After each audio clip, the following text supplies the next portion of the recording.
Hello guys and welcome to my YouTube channel. I have been thinking for a long time about starting my own channel where I will primarily talk about Croatia and life in Croatia. Yes, Croatia! Of course, topics on this channel will not be limited to what's happening in Croatia only, but also on events that affect the full world including Croatia. We live in a world that lacks critical thinking, and critical thinking has always been the initiator of positive changes. So please don't expect to see on this channel videos like Croatian guy trying snacks from, I don't know, India or Zimbabwe for the first time or something like that. I hope this channel will be interesting to all those who love Croatia, who like to visit Croatia, who have Croatian roots, and of course to all those who live in Croatia. So let's move on to the first topic I want to address. My daily job and routine kept me from starting, and I was constantly postponing the launch of the channel, but now I think is the right time to start. Certain recent events just needed to be addressed right away. As we all know, the world today is certainly not the same world as it was a month ago. We are witnessing a war, a terrible war, happening in Ukraine. Although we can witness the events of the war in the media, slowly and surely all inhabitants of the globe are beginning to feel the economic consequences of the war. But the war on the European soil took a new, somewhat mysterious dimension when an unidentified aircraft crashed into the city of Zagreb almost 3 weeks ago. It was allegedly a Soviet air reconnaissance drone that flew unnoticed over the territory of 3 NATO member states without reaction before crashing in an urban zone of the Croatian capital. The drone fell when it ran out of fuel, which is obvious because no traces of fire were found on the crash site. The impact took place near the dormitory where about 4,000 students normally live, and it's pure luck that there were no human casualties. Some parked cars were damaged, but no one was injured after a blast, and we have to agree that's most important.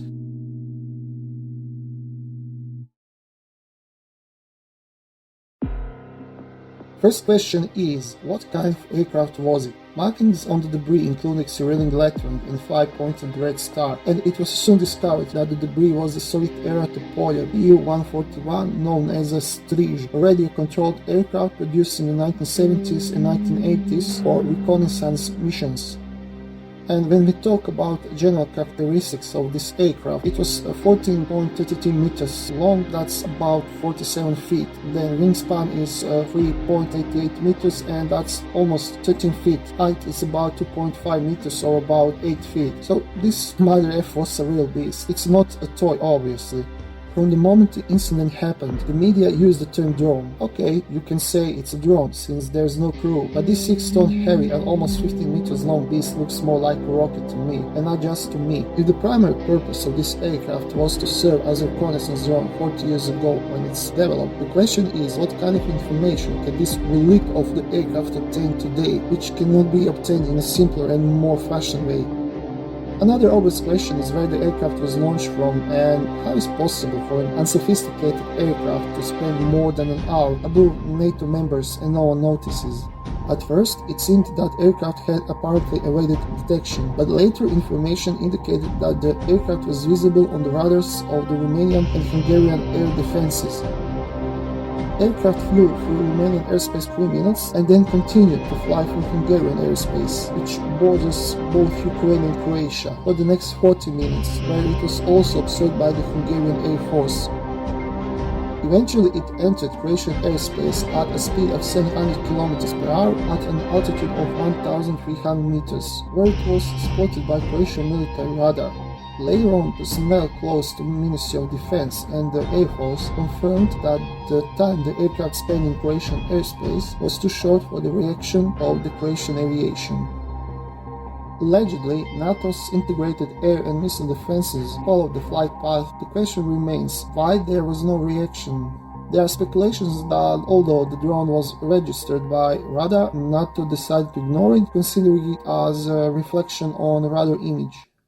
Another question is, if it's not a reconnaissance drone, what was the real purpose of the downed aircraft and who really launched it? According to the flight path, it became obvious that the aircraft was launched from the territory of Ukraine. The Ukrainian side immediately denied that the aircraft was sent from their positions, while the Russian side distanced itself from not using such aircraft since the early 1990s.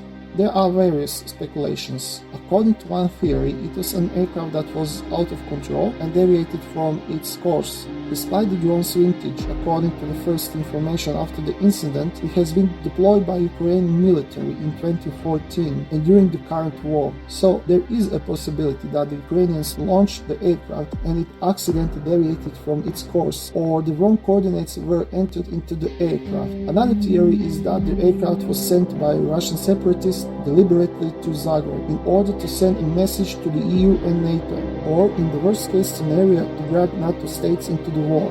And many are wondering what the situation would have been like if there had been civilian casualties. The investigation is still ongoing as black boxes have been excluded from the impact site.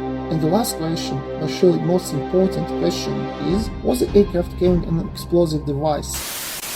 Na ovoj letjelici smo našli dijelove aviobombe.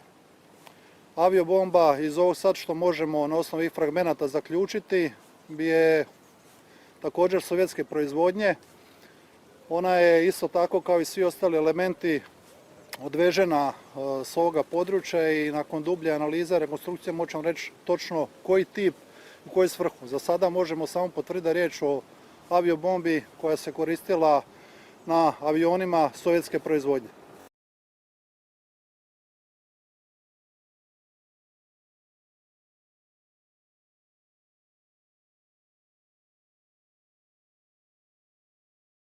Spoke with Prime Minister Plenković on Sunday, and we are working together to establish all the facts. But the preliminary indications and information we have is that this was an unarmed drone, and that the drone was off course, and that it ran out of fuel and crashed outside Zagreb, or crashed in Croatia.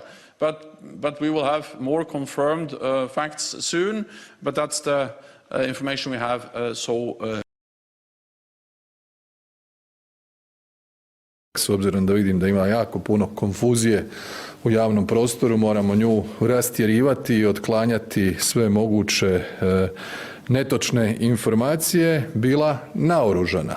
Dakle, nije bila unarmed, nego je bila naoružana. To znamo sada, to se nije znalo u četvrtak navečer, možda se nije znalo u petak, ali zna se sada. Evo, ovo su tragovi bombe, dakle eksploziva.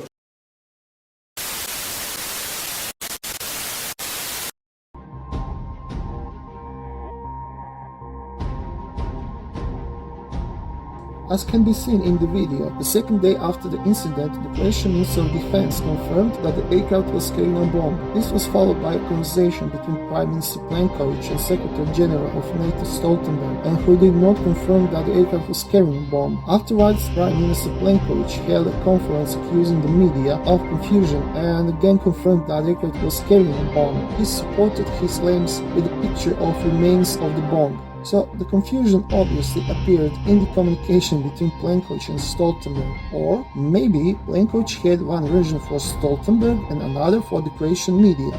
So not a day has passed since the incident itself, and high-ranking officials and the defense minister concluded that the aircraft has been modified and carried a 120-kilogram bomb. Many independent experts immediately expressed their suspicions, pointing out that the crash site itself would look significantly different from the consequences of such an explosion, and that there would be almost nothing left of the aircraft. So maybe you're asking why I choose this incident for my first video. It's the lack of information about this event on foreign media, and I don't think that the reason is censorship, but the who cares attitude. You can only imagine the reaction around the world if this aircraft fell 6 kilometers from the center of, I don't know, Vienna, Munich, Berlin, or any West European city.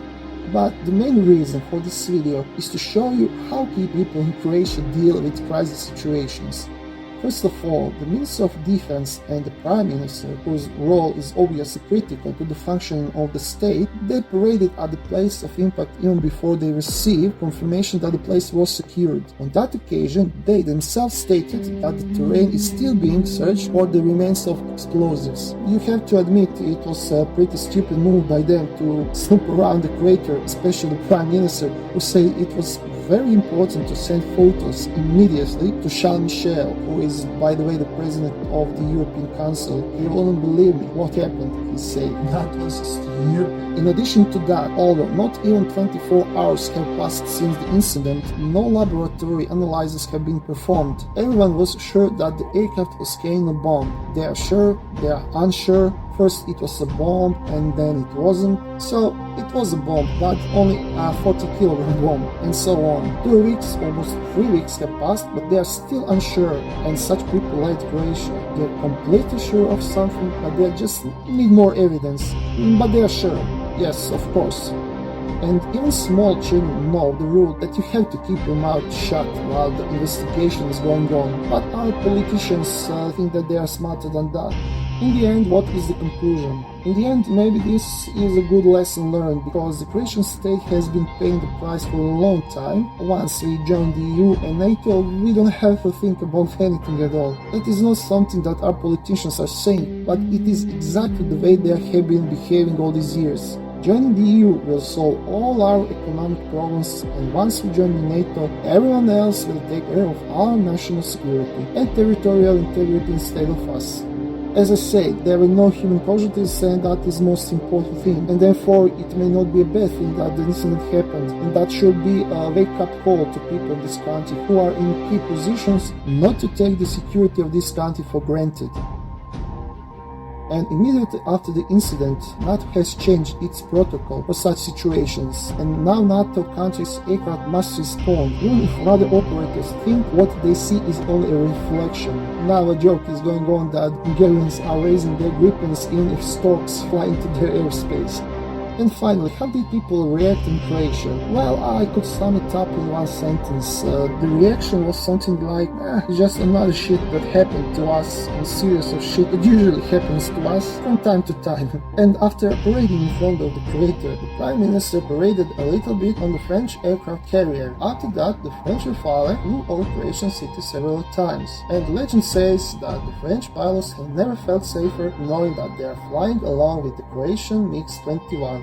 And that's all from me in my first video. And if you like the video and if you expect good content from this channel in the future, you know what you have to do. Till next time, bye!